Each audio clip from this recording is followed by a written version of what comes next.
Hey, talk to me. Why are you here?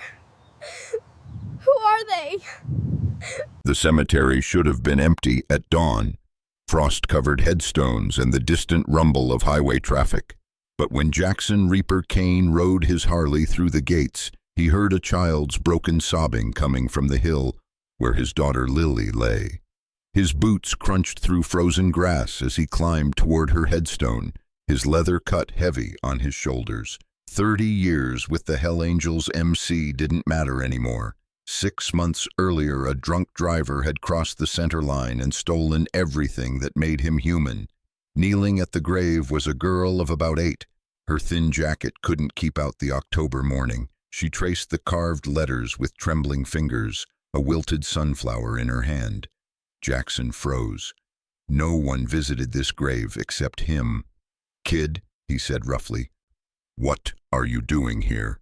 She jumped but didn't run.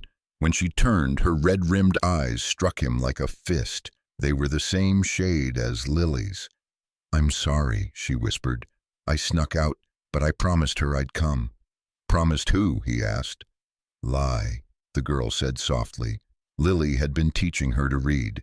She told Emma that sunflowers always face the light, even when everything around them is dark. The girl's name was Emma Torres.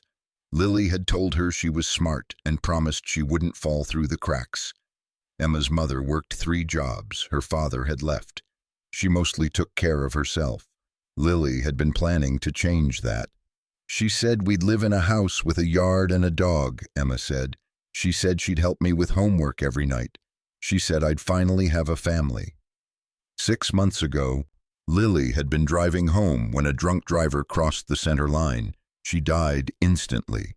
In the weeks before the accident, she had been secretive, making hushed phone calls and hiding paperwork. Jackson had assumed she was dating someone. He had never imagined she was arranging to adopt a child without telling him because she knew his objections, that his world was too dangerous. But Lily hadn't cared. Emma told him the adoption had been approved. They were 2 weeks away from being family when Lily died. "She hugged me and said, 'Soon you'll be my daughter, and we'll take care of each other forever,'" Emma said through tears. She said the judge had agreed, and in 2 weeks everything would be official. Then she was gone. Jackson asked about Emma's parents. "Mom works 3 jobs. Dad left before I was born. Lily said she was working on something that would change everything. She said in a few weeks I wouldn't be alone anymore." Emma looked away. Jackson saw a little girl who was used to being alone. "Where do you live?" he asked. "Morrison Heights, Building C, Unit 47, Emma replied. The neighborhood was rough. Emma had walked 4 miles through the pre-dawn cold to keep her promise to Lily. Jackson made a decision. "Come on, kid," he said. "I'm taking you home." They rode through empty streets, with Emma clinging to his waist, shivering despite the extra jacket. When they pulled up to the apartment building, it was exactly what he'd expected. Broken windows, graffiti, dealers doing business in the morning. He knocked on Unit 47. An exhausted woman in scrubs opened the door. Her name tag read Maria Torres, CNA.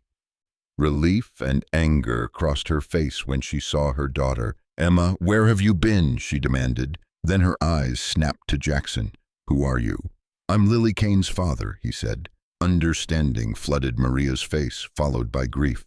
She let them in. The apartment was clean but spare. Photos of Emma and Lily were taped to the refrigerator, and a chore chart in Lily's handwriting hung on the wall.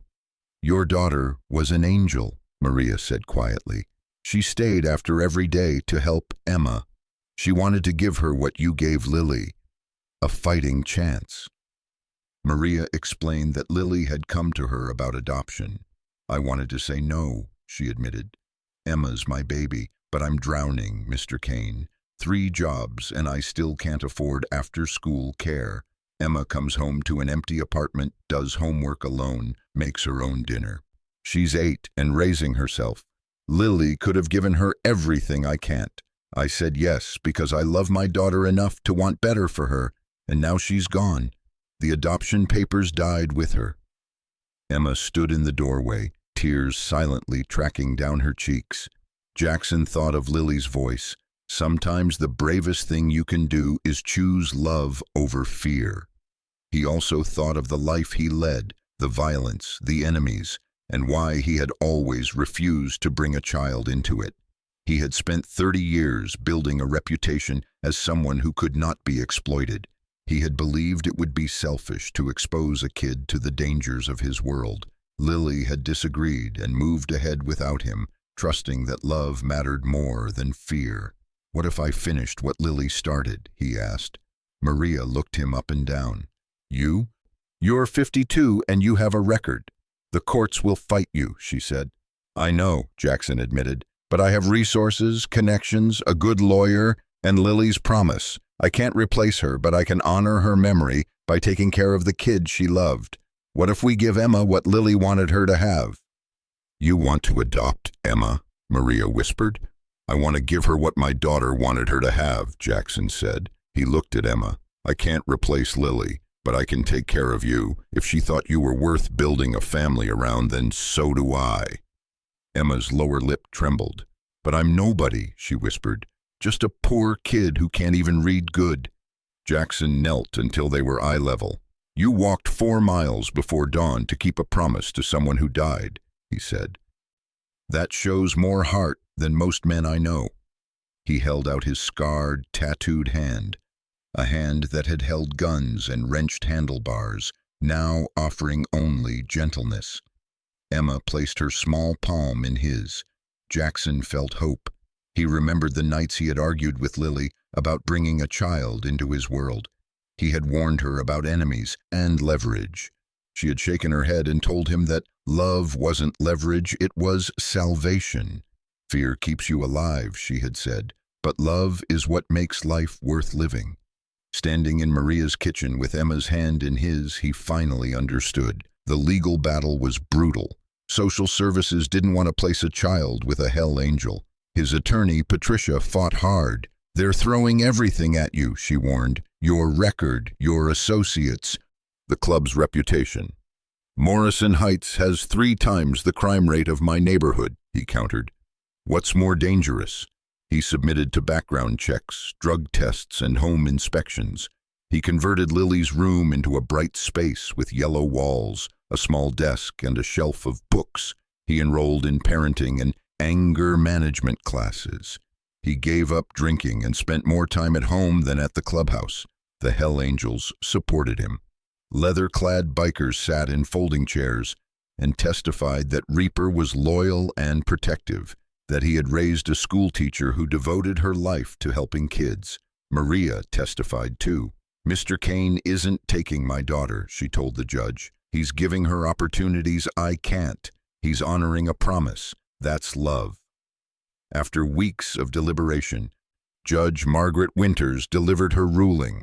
"Your history concerns me," she said, "but I'm more concerned about a child who walks 4 miles alone. I'm granting temporary custody with monthly check-ins. If anything goes wrong, I will reverse this. Don't make me regret it." They won. Jackson hugged Emma. "We did it, kid," he whispered. "Lily's promise is kept." The first months were chaotic. Jackson had forgotten how much energy children had and how many questions they asked. Emma peppered him with stories about Lily. Over hot chocolate, he told her about 6-year-old Lily learning to ride a bike. The scraped knees, the stubborn determination, the day she finally wobbled down the street with a grin.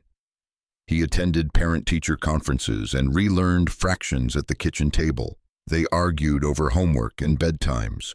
He braided hair clumsily and sometimes burned dinner. He learned to keep a spare ponytail holder in his vest. He found himself going to bed early and waking up to pack lunches. His grief didn't disappear, but it transformed.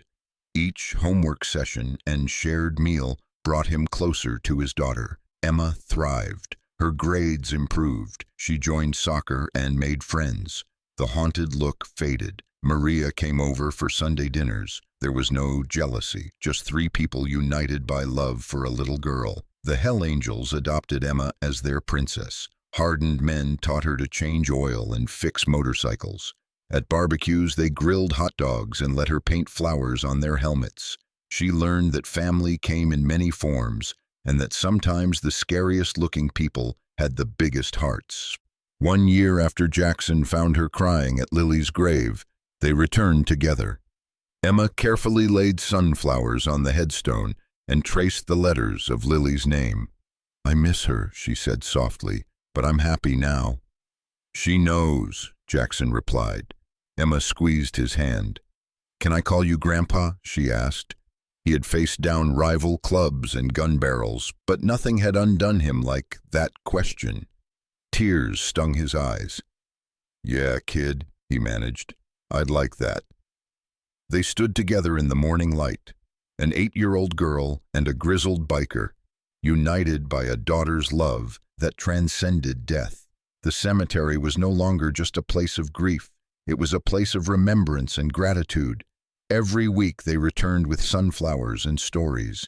Jackson realized that family wasn't about blood or leather, but about showing up, keeping promises and choosing love over fear. Lily had seen beneath his tattoos to the man capable of infinite gentleness and trusted him to keep her promise.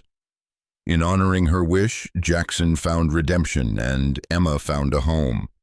Broken people could heal each other if they were brave enough to try. Even a hardened biker could become a grandfather when a little girl cried at his daughter's grave.